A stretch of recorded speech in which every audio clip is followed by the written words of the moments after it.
വീട്ടിലുള്ള അങ്ങനത്തെ പാത്രങ്ങളല്ലേ? എന്തൊക്കെയാണ് അതിലുള്ളത്? അതെന്താണ്? കുക്കർ. എങ്ങനെ വിസിൽ വരിക? അതെന്താണ്? സ്റ്റവ്. അത് കുക്കറ്.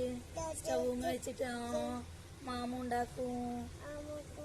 ഇതെന്താണ്? തേങ്ങ അങ്ങനെ ചെറുങ്ങനെ ചെരവാ. അത് കത്തി. തേങ്ങ പൊട്ടിക്കും. തേങ്ങ ചെറുകിടോ.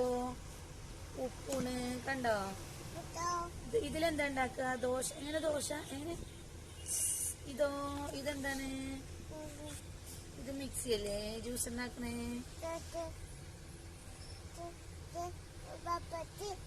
എങ്ങനെ തിന്നാ?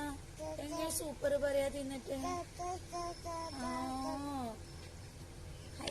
ചുണ്ടേരി ആക്കണോ? അതോ അത് സ്റ്റവ്